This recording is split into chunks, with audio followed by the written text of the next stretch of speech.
What's going on? How you doing? So the Indiana Pacers beat the New York Knicks 130 to 121. They take a 3-1 lead. They were led by Tyrese Halliburton with a triple double, and that was very impressive for him. He had a real balanced game. He actually played one of those kind of games where it's like, uh oh. Then on top of that, Pete Siakam had a game high. He had 30 points. So if Siakam comes through, they're very deadly because they offset Brunson and Cat. And the Knicks had a decent balanced game. It's just they couldn't come up with that magical fourth quarter. People keep talking about the cardiac kids and the come from behind. Well, the problem that you run into, if you live and die by that, it's gonna catch up to you. And you remember, you done lost two games at home, and you're at their mercy. So now, the Pacers are in control of the series. So now they go back to New York. Can they wrap it up? I don't know about that, but I know one thing: the Pacers are definitely poised that that'll fall into their hands one way or the other, and things definitely are looking good for them. So we shall see how this all turns out. But the Pacers are in really good command of the series now, 3-1. Got a good balance job. They had a good balance of everybody scoring. The Knicks' problem is that they did insert some run, but they got behind early and get behind in a situation where the Pacers actually balanced out. The Pacers finished up this time. That was the difference. They didn't finish up the last game. It's one of those series that if the Knicks had a third outlet, it could have been a different ball game. You know, it's not a lot separating the teams, but it's enough to separate them. And it comes down to pacing the ball and the things that you do, the tangibles. So, the Pacers are playing very poised. And again, like I said before, you can't keep playing come from behind. The problem with Tibbs coach teams in the Knicks, every series ain't meant to go 6-7 games. And this is a reality that they're facing. This was kicking their butt.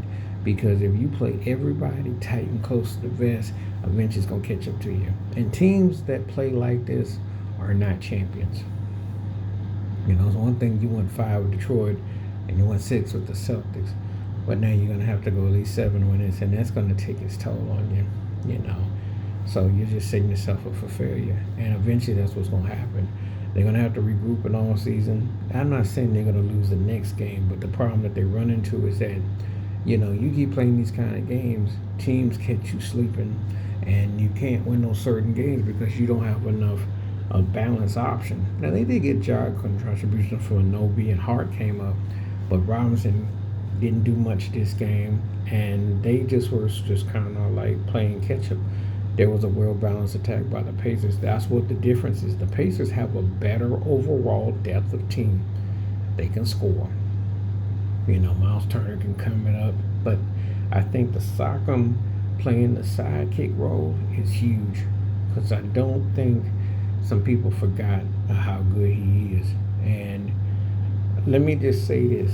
Outside of OKC with Chad Holmgren, you can say with Chad Holmgren being a sidekick with Shea and Jay Will, the teams like the Knicks, the Pacers, and the Timberwolves, their sidekick has to really come up big, meaning Julius Randle has to play big with the Timberwolves, Siakam has to come up big for the Pacers, and Cat has to come back for the Knicks. That's what their assignment is. They don't have the luxury like the Pacers do, or OKC for that matter do. But I'm just saying in particular, don't have that. You have to have your second option be top. So it was a very, one of those situations that I think the Tibbs in the off season, they'll have to make those adjustments and have to get pieces to come together. But yeah, the Pacers played well, did what they're supposed to do, finished the game up, and now they're one away from going to the finals. And I think they're the better team, in all honesty. I'm not saying the Knicks won't win the next game, but I don't see the Knicks winning no 3 straight, and that's what it would take. And the Pacers ain't going to drop no 3 straight. Rick Carlisle has got them coached up. This was a huge game. And when you win your game on your home court, the Knicks got to win one at a time and hope they can switch things. But it's going to be tough, though. It's going to be really tough. So, series is now 3-1. And Tyrese Halliburton, the guy that was voted the most overrated, how you like me now? Because he look really well, and he plays like that. The Pacers gonna be hard to beat because he's got that kind of game. He can really, compose himself and take the mantle. So that's what's up.